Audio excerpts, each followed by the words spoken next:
Sihat. Hey everyone, and welcome. I'm honored to bring you something significant from the sacred grounds of the Cohanzick Nature Reserve. In this video, 5 Indigenous Native American veterans, men and women from different tribes and generations, stand together on one stage to share their deeply personal stories of service, sacrifice, and strength. Our eldest is 90 years old, and our youngest is in their 50s. Among them is a woman who served over 21 years as a nurse. Collectively, their service has saved lives, and today, their words may save souls. This gathering, hosted by the Society of American Indian Veterans and Allies, SAIVA, was the first of many. It's more than just a luncheon, a space of healing, connection, and cultural strength. This is our community's way of supporting veterans, especially those at risk of suicide. This is prevention. This is love in action. So please listen closely. These voices carry the weight of our history and the light of our future. Wanishi, thank you. What the earth is about, the values that it gives, the understanding that we get from the four-legged and also the two-legged. All Native peoples, that we strive to be human beings. We call it the sacred red road. Once that you're on the sacred red road, you will never turn from it. What this means is that our people are steadfast people. We are people of the earth. We were set a task by the Creator to be the caretakers of this earth, and this is what we have endeavored to do. You notice that we pay homage to the Creator in everything that we do. Everything that we do is in a circle because we are in harmony. If you notice, everything is in a circle.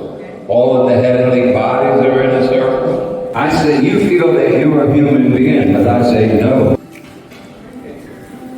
How can I follow that? Hey, before we get too far, can we ensure that everyone states their name and branch of service in your name? Thank you. Did you state your name, Bob? My name is Bob Redfeather. I'm known as Bob Redfeather, a.k.a. Bob Stevenson. I am of the Montauk. My father was Lenape. My mother is of the Montauk people, the Shinnecock people. We're people of the island. But I'm here in New Jersey. I was raised in New Jersey. And all of my friends, and these are my people. All of our people are the same. They embraced me when I was a young man. And now I'm an old man, and they still embrace me. And I give thanks to the Creator. I was in the Air Force. I was in during the Korean War. I was stationed in Korea. I was lucky. Because when I got to Korea, they said, where are you from? I said, I'm from New Jersey. They said, well, you know about boats, right? I said, yeah, but I'm in the Air Force. They said, no. You're going to run a boat, and you're going to be in what they call crash rescue.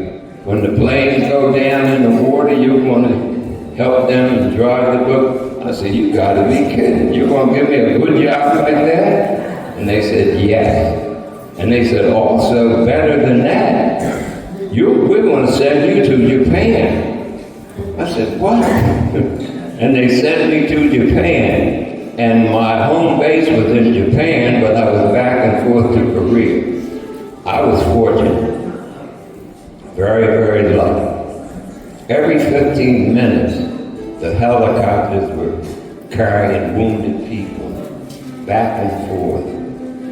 It was a tragedy what men can do, what mankind can do to one another. I saw people starve and we couldn't give them food. We threw food away in trash cans and the people were there trying to eat. But these people glorified war. I detest war. War is nothing but derogatory things. I know without a reasonable doubt that we as a people, we weren't a warlike people. They said that we were, but not so. It takes warlike leaders. They're the ones that make people go to war.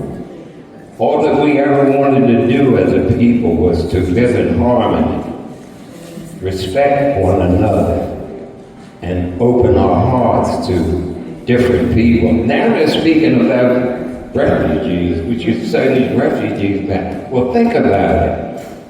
Everybody vote people, save for us on this continent. The rest of them come in here by boat, plane, someplace else. And now what we're saying is that these people shouldn't be allowed here. Not that I'm bringing politics in it, but I want you to understand that we're all in this together. We're all human beings. Once that we begin to realize and understand what our niche in life is, then things will be better. But until that day, until we release ourselves and give up ourselves, it won't happen. But I trust that groups like this, what we can give you, that you to understand what Native people are all about. And we're no different now than we were prior to Columbus coming. We're the same people. We have the same understanding. We have the same wants and dislikes. But one thing that we strive to be, and that's human beings. And I say that in a good way. And I say to this, Joe. And how am I going to follow that? No. I guess I came up the hard way. I come up in the early 60s. I was shipped to Korea, and I found out what prejudice was really about. I know I don't have any business talking about this, but I experienced it, and I thought what we lived in here back in New Jersey was rough. But to be over in another country and watch other people being disgraced, and then find out that you're a part of it and you're going to be disgraced too, I learned how to fight. I didn't think I didn't learn how to fight. I learned how to have the will to fight. Because I couldn't stand the injustice that was going on. And I figured I had to do something about it. Now, I was deprived all the way through the military for my whole 4 years. But it was because of me. Because I stood up for what I believed in. Korea, I learned how to be poor. I thought we were poor back here in New Jersey. But I learned how to survive being poor. I learned how to think that I was on top of the world because I had more than the guy next to me. My term in the military was educational. I hope that I brought it back in that same respect when I was being the chief of our tribe. Because I know that suffering comes from those who have that want more, instead of those who have that want to share. So, I can't find foul about you. I mean, you're a heavy hitter. The Creator got you. Yeah, well, I understand that. No, well, I'm going to be straight up with you.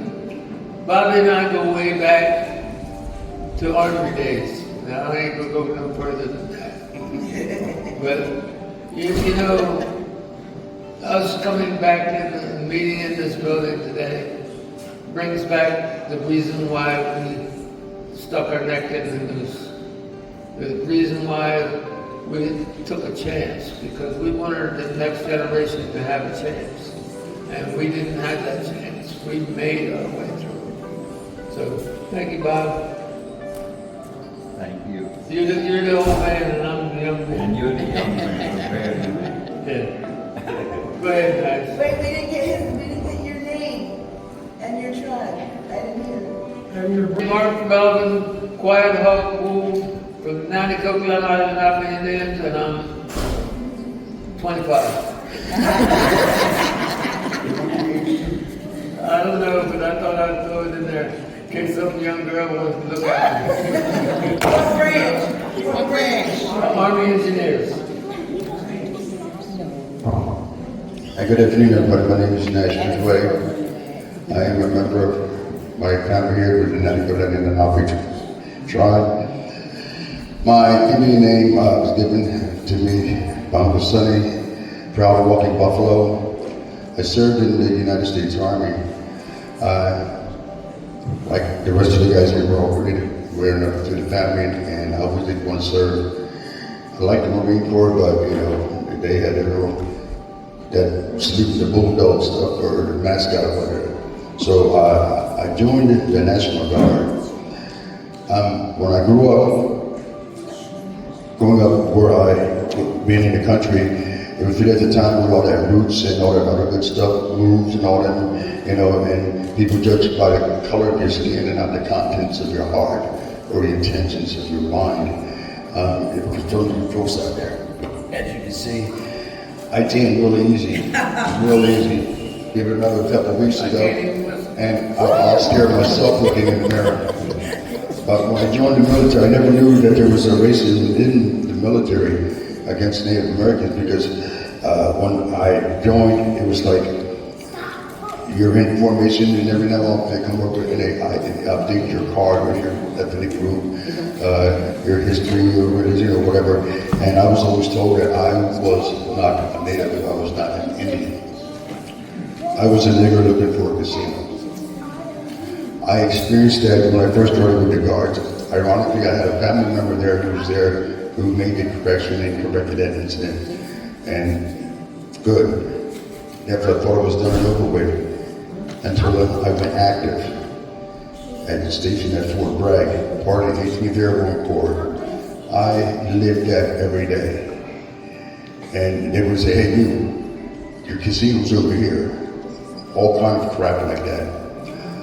These were the same people to whom, when we went out in the field to practice our maneuvers and keep our skills up, yo bro, I ran out of water, man, can I borrow your canteen? I was simply telling him, I'm sorry, but I gave my left mind back at the casino. Okay, I lived that. It got to the point to where, like I said, the same people, even in my own section, I became uncooperative. I figured if they couldn't respect me, I couldn't respect them. I think I did, I forget how many days I did. I was locked up in correctional confinement. They had me to the point to where I was suicidal, honestly. A good friend of mine, they just sent me to another company. And when I got into the other company, it was just repetitious.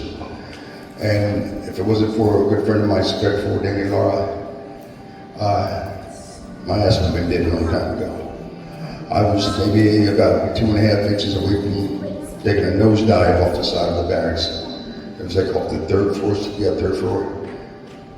And he told me, he said, dude, you gotta rub it off your back. I said, I don't understand.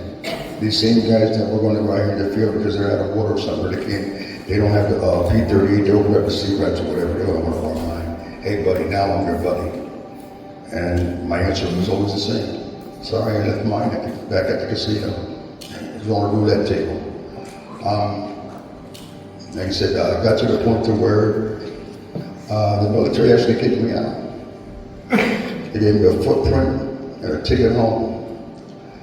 My second review board to get DD-214 changed. I remember telling in the staff, I don't know if everybody ever seen where they put nothing but brass up in there, the lights and everything blind you. Into the screen all was brass. And I told them before, I said, gentlemen, before we end this conversation, this meeting, I want to apologize to all of you. And they all looked at me like stupid, like, what am I? I said, I'm not apologizing for being an indigenous nation. I am a proud member of the Navajo Nation. I love my nation, but I'm apologizing because I'm not part of the Navajos. Again, they looked at me stupid. I said, oh, come on, guys, y'all know what to do with the Corps. And everybody's smiling, yeah, they thought it was at a dinner shop. And I told him 3 times, you failed. You failed. You failed because of the simple fact that you took the Marine Corps, you idolized them, you praised them, you recognized them. How many other Native Indigenous nations raised their hand, served this country? I said, you got my paperwork right there in front of you. I raised my hand not once but twice to serve this country. And that's the respect that I get. From the same people that want me to go, they want to borrow my, whether it's a sip of water or my B-38 or, hey, can I borrow your cell phone, whatever. And I told him the same thing I just told you. I left mine back at the casino, you know, and finally, my message got through to them. Because there's a lot of indigenous nations that serve this country that raise their hand and get treated like shit. I'll tell you just like it is. I'm sorry for my language, but you know, Jesus said, "Tell the truth, shame the devil." I've been there. I still have issues. I'm seeing a doctor for them. But about maybe 3 months after my second review Zoom meeting with them, they corrected my DD-214 to full honorable discharge. And they recognized me as a Native American Indian.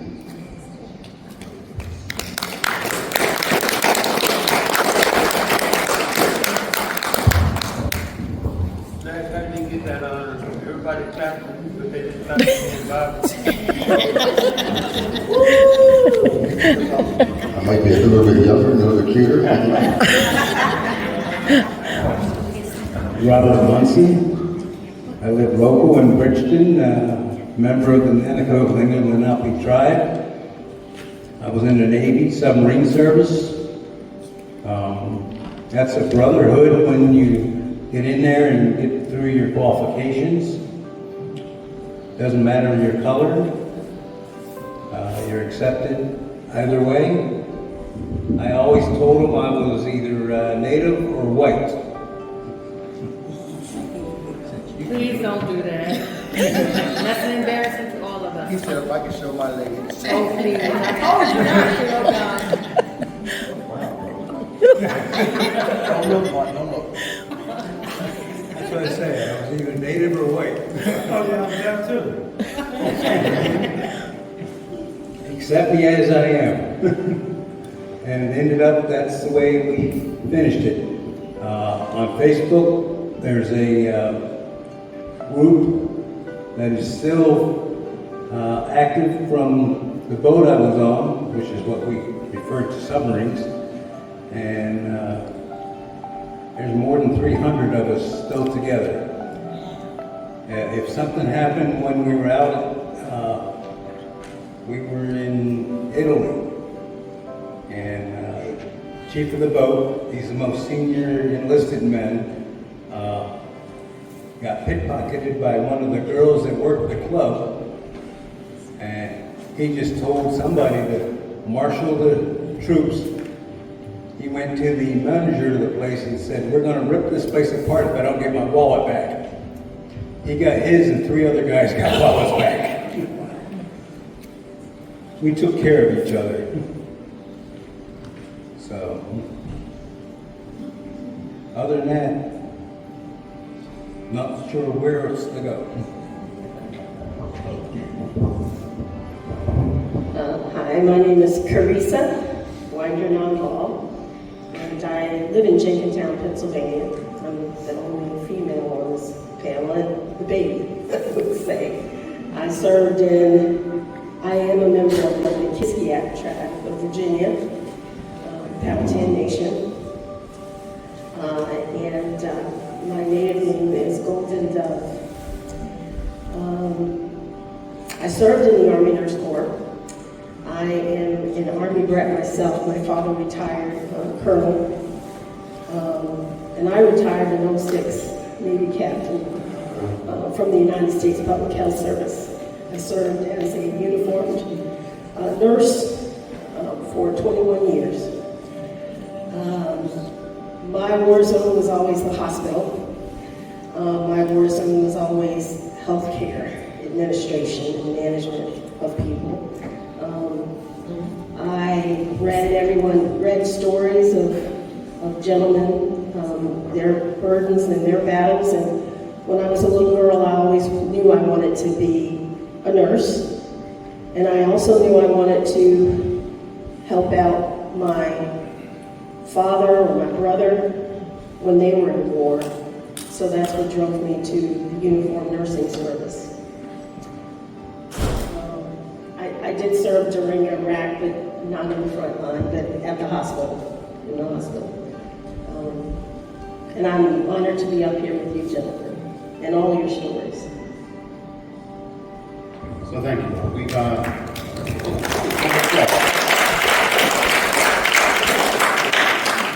We've heard of various transitions and struggles and support systems.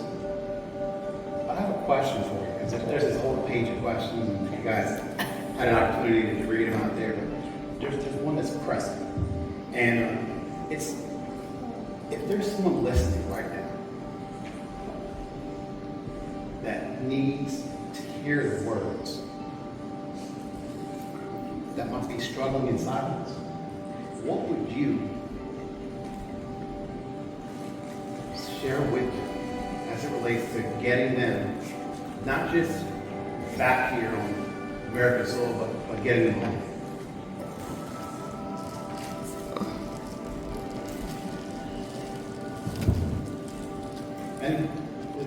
I would say that after journeying in this life as I have, that we're all one humanity that tends to get distracted by race, color, creed, tribe, country, boundaries, power, poverty, riches. Those are all distractions. We're all one humanity. And in the end, whatever a person is going through, you are a human being human. So be kind to yourself. Love yourself. If you're having a hard time loving yourself, learn to love yourself. That comes first, always. Loving yourself. When you're able to love yourself, then you can properly love others. And hang on, it gets better. This too shall pass, whatever you're facing.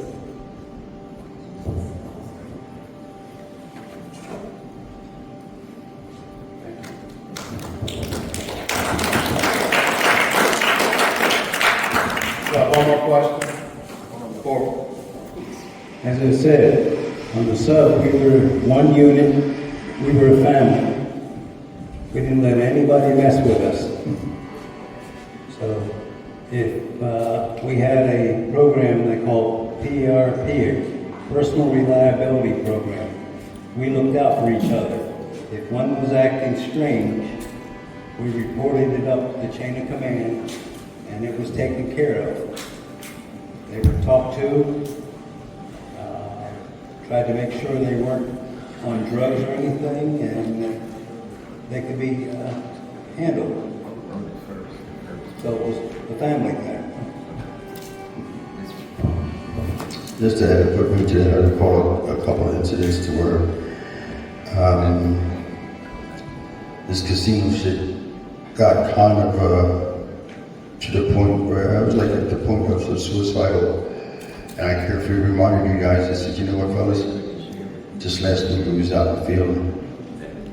John, you want to borrow a P38 though so that you could eat your meal? Because I had night duty, night patrol, Bob, I let you borrow my summer hat. I said, man, you guys continue with this. Just be great at one thing, fellas. This is not a real thing because you're out there and you're worried about the enemy. I got your back. Because while they're hitting you in the front, I'll be the one taking you out in the back. I'll show you respect. And got to them. They thought about it. From that day on, never had a problem with them. And it's a shame to say that, but you put me in that position at that point to where now, they take me to court martial, and I'm suicidal. After all this abuse, physical and verbal abuse, and they got to them. They told about what they did. One guy did apologize, the other guy rubbed it up her shoulder, and no worries. It'll never happen again though.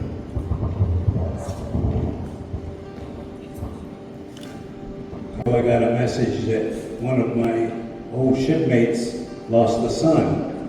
He was a Blue Angel. He didn't give us any more information other than his son was dead.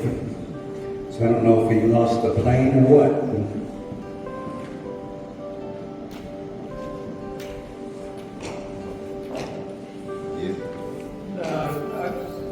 This is difficult for me. I went in 60 and came out in 63. During that time, it was a very prejudiced time serving. I thought I left the prejudice back home when I went in, but I didn't. And when we were in Korea, we had a group of, and this is hard for me to explain, but we had 2 Mexicans, 2 Indians from North Carolina, 2 Indians from New Jersey, and 4 white people that were in a group that was tight and against everything that was going on around us. And that's the only reason I was able to survive, because I had backup that growing up here in New Jersey, I didn't ever have that kind of backup.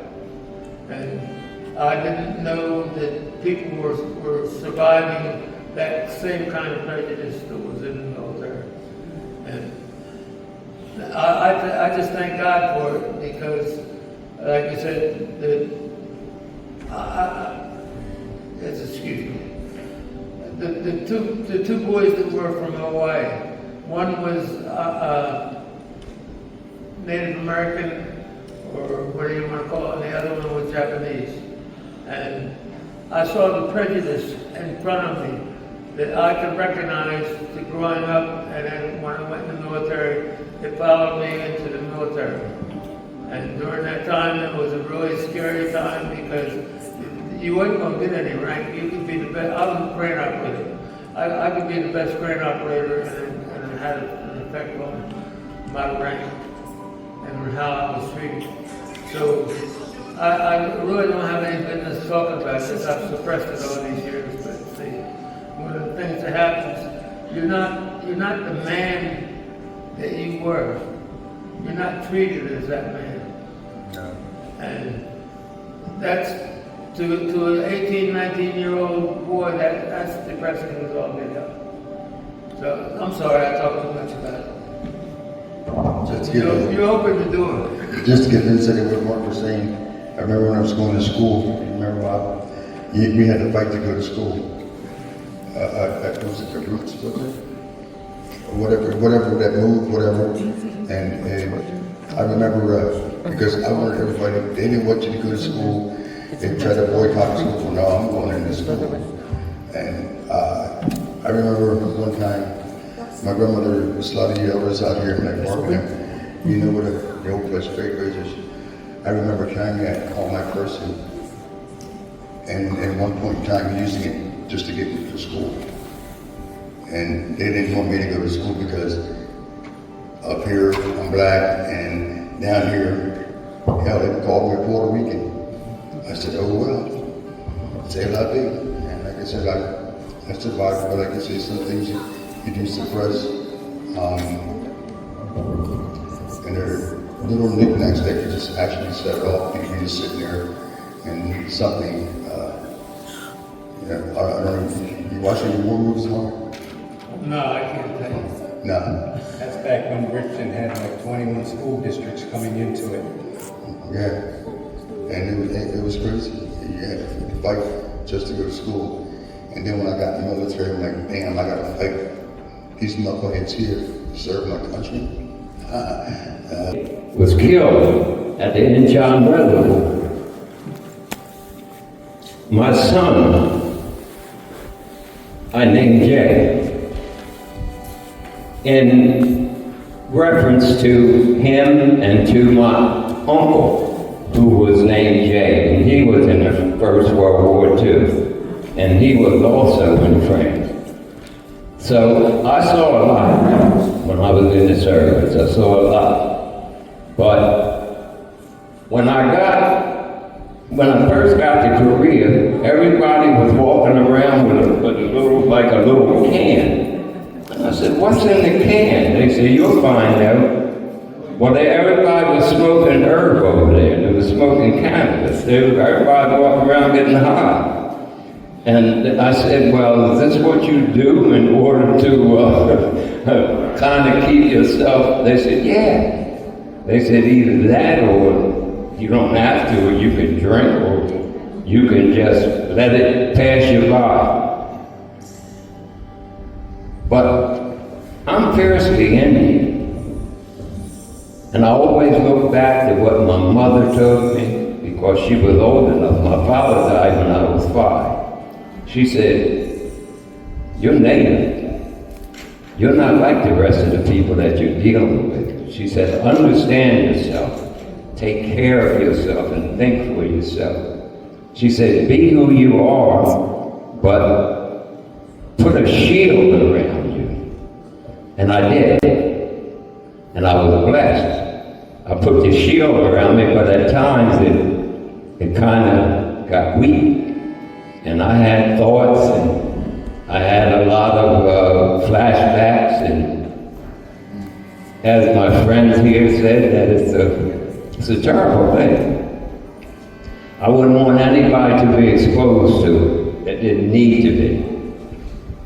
And it helped me to grow to be a better man. I raised a family.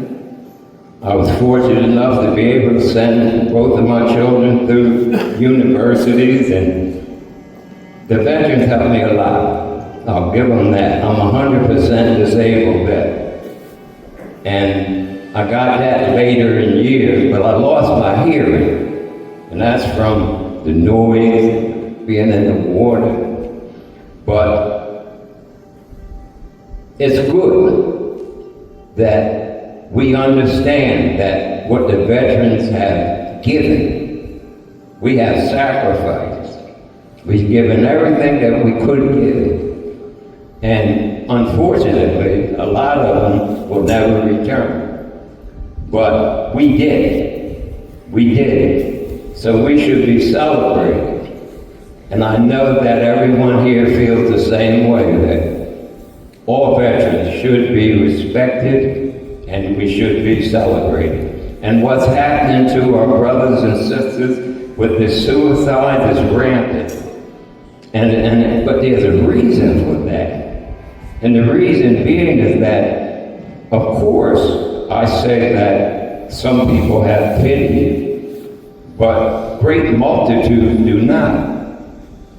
And people must learn from all of the inefficiencies and the problems that we face every day, that the young people that are coming up today must understand that yes, and sometimes it's necessary to have more than to do, but they're not to be celebrated. What should be celebrated is the sacrifices that people put up for their nation. I say that in a good way, yo.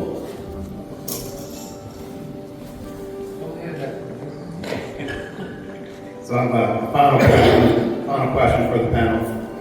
What is something you wish civilians understood better about veterans and mental health? Try the reason why do we have mental health. Because whether I was stateside, these two guys was overseas, Bob, you was Stateside, most of the time. yeah, and for those, like these two rascals here, they was over there, boots in the mud, knee deep.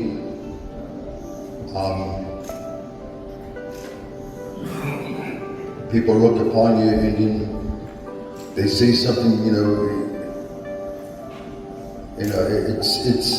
it's a question that's kind of hard, just, that you want them to understand that there's a reason why we are like we are, whether we're mentally disturbed, cuckoo for Cocoa Puffs, whatever you want to call it. There's a reason behind that. We serve this country to make everybody here free so that you can get up in the morning when you want to. Of course, if you're living at home with mom and still asleep, you gotta get up. But other than that, if you want to go to work, you can. If you don't want to go to work, you don't have to. But I think what a lot of things is that a lot of people fail to realize when we raise our hand and swear an oath to serve this country in uniform, whatever branch it's in, there's one thing all four of us, all five of us up here can agree on. When we raise our hand, we unofficially signed a check up to and including our lives to defend each and every one of the people that walk around here. And like I said, I've never been overseas. These guys tell me here, when I've got 2 young ladies, but for those brothers and sisters that were knee-deep, boots in the mud, they understand the fact that just to come back here and now you got whether you stood on or you was in the service, it was tough shit, whatever, you just disrespect. Because I'm here because I was lucky, because I could have been on the roll call. One of the reasons why you're still free. Either way you flip the coin out, still one of the reasons why you're living free, where you can get up and go where you want to, buy what you want to buy, do whatever the hell you want to do. Simple as that. And a lot of people fail to realize that. And they should. I came home with a ball cap from my last unit at Fort Bragg, from the Puking Dragons 18th Airborne Corps. I wore that ball cap for, oh my gosh, forever and ever.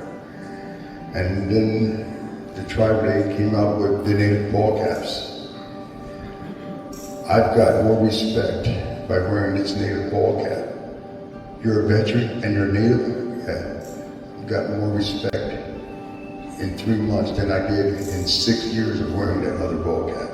I still have a ball cap. The memories I have with that rides with me in the car. But I rock this right here. I rock this. I just want to acknowledge a Navy soldier in Norfolk, Virginia, young lady, who was recently found murdered. And say women in the military, my experience as a female in the military, has come full circle in terms of now that I've been retired for 4 years. You begin to question. You begin to question what you're made of. You begin to look at your journey and say, why did I take the journey I took? And I think there's a common thread amongst people who choose to serve in the uniformed service. And I think that thread is a selflessness that unless you've done it yourself, you wouldn't understand. Because basically you're saying, even for the rest of my life, they can recall me to active service during wartime. So basically I rose my hand and said, I give my all. I give my life. I give who I am to you. And I was indoctrinated. I was raised by a military dad. So I was right for the picking for what I chose. I went to Howard University on an Army ROTC scholarship and had a commitment to the Army Nurse Corps as soon as I got out. So I had a job. But the selflessness that you have to exhibit when you serve. You are trained and taught to not think of anything else but the mission. To not think of yourself, but to only think of the greater good. And that's a wonderful thing. And I think of the people who are serving now who are being told to go to LA and harm. That's just so not military minded. And my heart goes out to them, and I know they're going to have mental health challenges to face because their value systems probably don't align with what the mission is. And so mental health and serving in the military challenges your personal value systems. When it's in alignment, when the mission and what you have to do is in alignment, you're on cloud nine. But when you have to be selfless and focus on a mission that might not be in alignment with your value systems, it takes a piece of you away every time. And it's a wound that you have to heal, learn from, grow from. Everything happens for a reason. So inevitably you come out of it a better person, I feel. I did. But you still have those nicks and those bruises and those wounds that you have to work with. And then you also have to learn to build yourself up as an individual. No longer U.S. government property, yet always subject to a recall in some way. So that's what I have to say. After I got out of the military, all my training for submarine service, I realized I would have closed a hatch no matter which side I was on. Could have been flooding side. Didn't matter. Save the ship, save the other part of the crew. To me, that was suicidal. Just no thinking. It was just drilled into us. It took me a while to debug that one.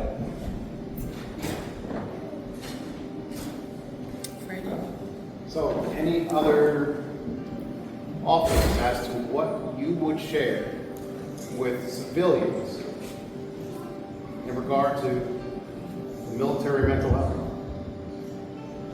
You addressing me? Yes, sir. What, I didn't hear, I can't hear. So, come on, come on over here. Yeah. And then that's better for me. Sir, I want to know what you would share with a civilian about the military and mental health. What do they need to know about us and mental health? Oh, okay. Oh, he's gone. He's ready. Hey, you open the door. Yes, sir. Do it now. Now, I can't speak for everyone, but I want everyone to know in the beginning, I'm a little off kilter. I'm not too, I'm about 80% sane, and the other 20% is debatable. Okay, we'll get on the debatable part. People say, are you crazy to think the way that you think? And I said, well, perhaps no. You might say yes, but there's one thing that I do know. The cards are stacked against us. If you don't think that they are, get into the military. When I went in the military, there was military M1 and military M2. Military M1 was the people that came from the European countries, considered white people, Caucasian. The rest of us, military 2 was Afro-American, Native American, Chinese Americans, wherever. If it wasn't from Europe, you were 2. And what that meant, that when you were shipped out and you were being brought into a new duty station, they already knew who you were. When you came with those orders, it was on there. M1 and M2 was on there. Now, think about it. When I was in, we made $85 a month. 35 went to my mother. The rest went to me. Now you didn't need it all because they supplied everything. But I prayed. I prayed and prayed. I said, please don't send me below the Mason-Dixon line. Because the brothers and sisters that went behind the Mason-Dixon line were treated like dirt. You couldn't eat. You couldn't go to the bathroom. You couldn't ride a bus. I mean, you could, but you had to set a certain spot. Even when you were in uniform. Now, the prisoners of war, it so happened that I was in during the Korean War, but I met a lot of them, soldiers, when I was in, that were in the Second World War. And they told me about, I'm speaking about people of color, they told me about they treated the prisoners, of the German prisoners, better than they treated the people of color. So what I'm going to say is that the military has done a big job. In 1948, they integrated the services. When I went, the service was integrated, but it was still separated. Because I told you, they had M1 and M2. Good people, yes, but they are in the minority. The majority rule. You can see what's happening today. Now we're having Marines in the streets, tanks going up and down the streets in Washington, D.C. I mean, they're using the military for not what it's supposed to be for. It's supposed to be for the protection of the free world. But are we free here? We are to a degree. But we still have the yoke on us. And that yoke is tyranny. And we got to understand that the military is run by the government. The government should be by the people, for the people, and part of the people. And we all are people. So why shouldn't we all be treated the same? It's an atrocity to still have reservations in our land. Think about it. In our land, they still have reservations. They say military reservation. Well, we got Indian reservations. Think about that.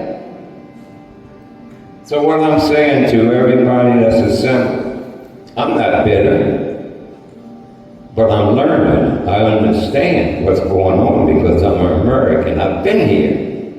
I've served my country. I still live here. I vote. But there's a soreness in this land. There's a soreness in this land since 1609 when they came to Plymouth Rock. The soreness is, brother and sister, we question your path, the way that you walk across this land. We don't say we own this land. We're part of it. We're the caretakers. When are you going to wake up and understand what's happening, what you have done, the desecration that you've done? Not just to the land, you're desecrating the minds of the young. And this is why in the military now, when you go in, they say, oh, we're going to stop people that are of a different gender, or we're going to make them dance to our music, and come on. People are people, human beings are human beings. Whatever gender that you are, whatever gender you want to be, that's your right. So why would you bastardize things that should not be? I say to you, brothers and sisters, learn. Learn from, perhaps we need to turn Indian or Native, because we kind of had to understand it. We talk to the trees. People say, oh, you're crazy, you don't talk to trees. We do. The trees can tell you a lot. They can tell you about the weather. They can tell you about the fauna system. So what I'm saying to you, what I'm trying to share, is that yes, there is a soreness in this land. And there's a soreness in our government, but government of the people and by the people, we're the people. First, we must heal ourselves. Then we can heal the land. Then we can heal everything that needs to be healed. I say that in a good way. Yo. Thank you, Bobby. Let's give our panelists a round of applause.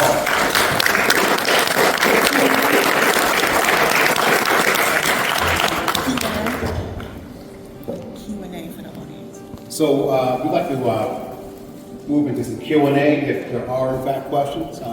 Are there? I have a question.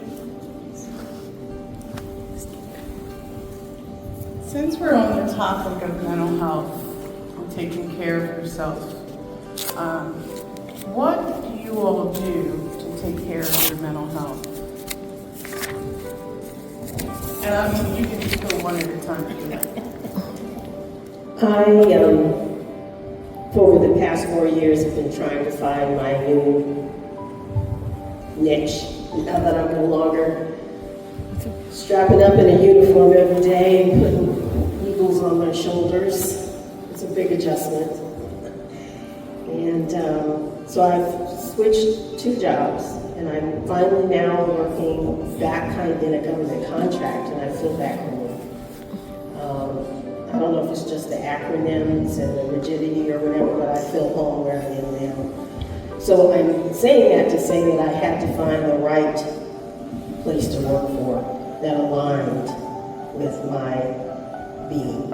And I think I've done that. I wasn't willing to settle, right, just for the money. I found a place I felt like I could serve in that matched my value systems. And I'm working from home. Yeah. And so since I'm working from home, every morning I get up and go for a walk around the neighborhood because I sit on the computer all day. So I go out in nature and I take everything in. There's so much to see. Nature speaks to you, it hugs you, it heals you, it comforts you. And then I clock in and I get my cup of coffee and start typing away. So, and I take my medications the way I'm supposed to. I go to the doctor when I'm supposed to. I do my labs when I'm supposed to. I go to the VA when I'm supposed to. So I'm doing all the things that I'm supposed to. The other thing I'm doing is I learned of my indigenous roots, and I am embracing my indigeneity. I am reclaiming my indigeneity, and I'm growing in my humanness, and that has helped me to become more of a person. And the ancestors speak with me constantly. I don't hear voices. Their presence is an ever-present comfort to me. And the ancestors spoke and brought me here to Bridgeton, where I found my distant cousin, Mark Gould, and my sister cousin, Tyrese. And I feel like all those things are how I'm taking care of myself. I'm being open to growth and change, renewal and reconnection. Oh, I need to say one thing. My wonderful husband who supports me in all things. You think that up good? I did. Thank you, honey. I accuse my Jackie of all kinds of stuff. Let her straighten me out. I had a question as well. Is how would you want someone to support you if you hit a bump in the road or a low point? How would you want someone to best support you? Patience, encouragement, and be willing to discuss whatever it was whatever that point of of aloneness is. Because the best way that you can get over some certain stuff, you can talk about it.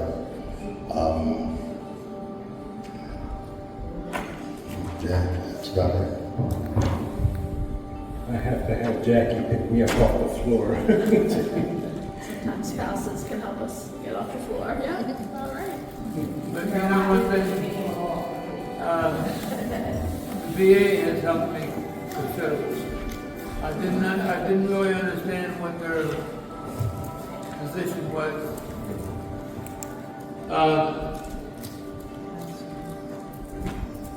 My mental health doctor jokes with me more than I think she should. But by the end of the session that I had, she has the answers to the questions that I would not have ever thought about answering. I'm a very self-centered person.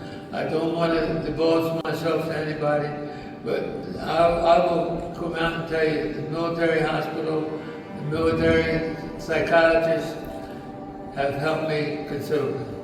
So I think that my time that I spent in the military has well overpaid itself back to me. Yeah, I'd have to add as well. Like you said, you talk to your mental health physicians. Them not being in the military sometimes makes it kind of hard for them to understand the situation or the problem that you're going through. But they've been there. They've been there.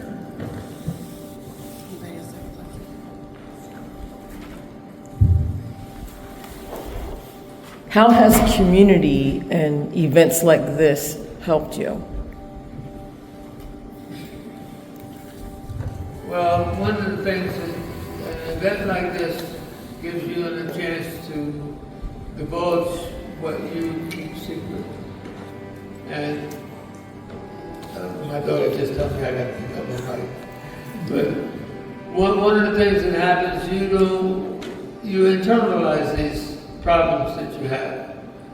And you have to, and I was talking about my psychiatrist, you have to have somebody that knows what questions to ask and how to make you come out of your shell. And programs like you're doing with today, I have a difficult time talking to people about my situation. I grew up in a very prejudiced time. You don't talk about things like that.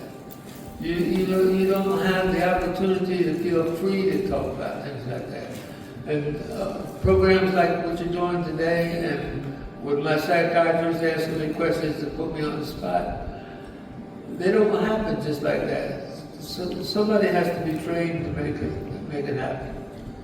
And I appreciate you just, I know you're my daughter and everything, but I know you're going to involve me with whatever. But no, I really appreciate it because I feel like I opened up today. And I'm listening to my cousin over here, he's opened up a lot too. A program like this, this is a chance, like Mark said, and everybody else, you have a situation or whatever, some things you suppress, and it's like a good boil.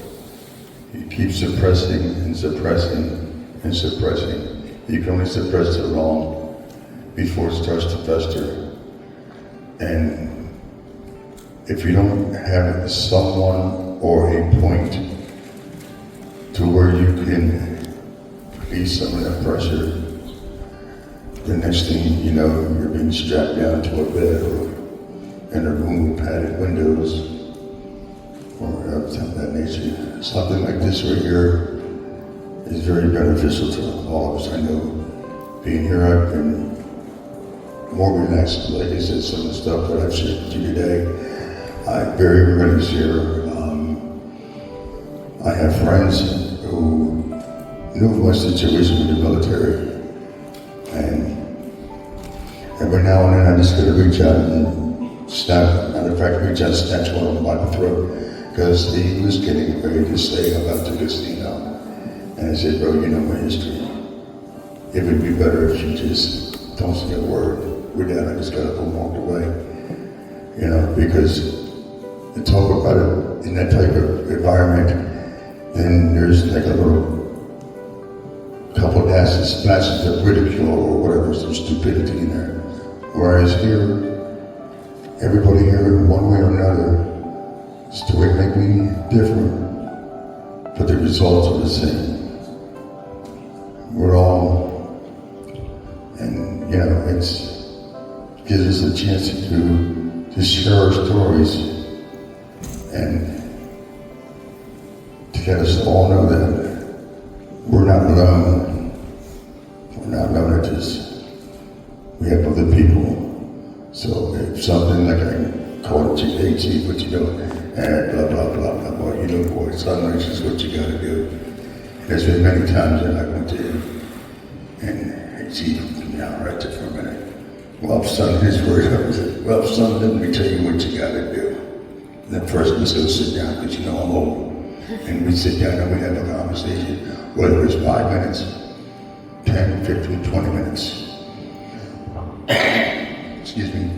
There's been quite a few times when I went to this young man right here, and he's, how do you say, he turned the light on for me to give me a better view.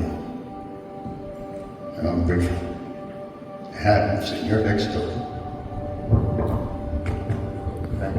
Thank you, brother.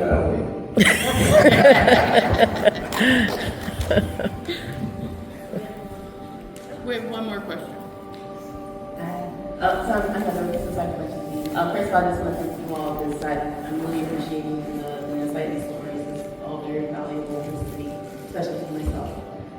But my question is, what, if anything, can the VA do to help support you in your own like health journey? Like, is there anything that you feel is missing or that you'd like to see more of? Good question. Okay, we're gonna try that again, young lady, because we heard you.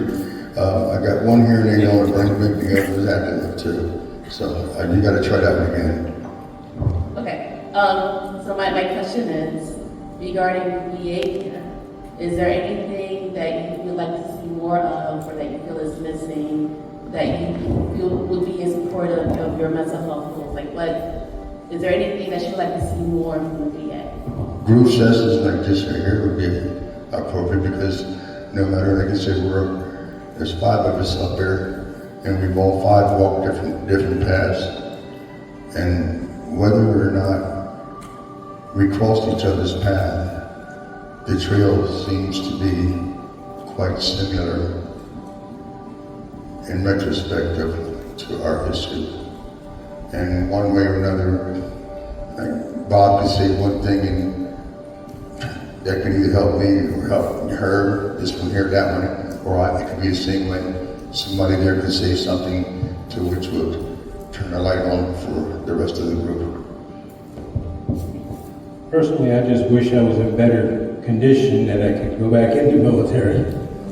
Kind of miss some of it. I would say race relations. I don't think it's like the word race. I would say the human condition and connectedness. More work in that area, because we're living in a time of all the distractions. And it's about humanity. So it'd be great if the VA took that on, bringing all the creators' different versions of him or herself, into a oneness in their humanity, but also women. There's so much hatred for women staying in their place right now, taking things backwards, when we are the beginning. I think the VA could be instrumental in both of those areas, humanity and women. Because we are the warriors as well. Thank you. Thank you.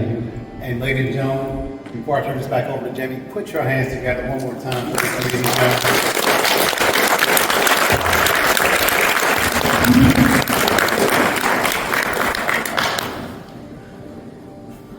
Well, that's pretty much going to conclude our time today. I'm going to save my part for another day, so we're going to have to do a part 2 at some point. I will just say 1 word, 2 words: safety plan.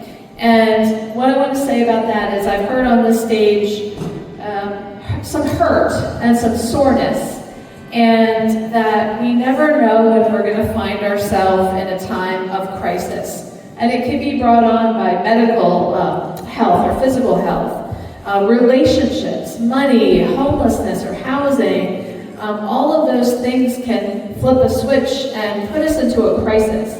And so if we are able to sit and kind of come up together with our family or our support network while we're calm of a plan of what to do if we get to that point. We hope that we never do. And it's kind of like, when you get in the car and you put your seatbelt on. You're not planning to get into a car accident, but you have that protection. And so a safety plan is a little bit like that, right? It would identify that I know that I'm heading towards a mental health crisis when X, Y, and Z are happening.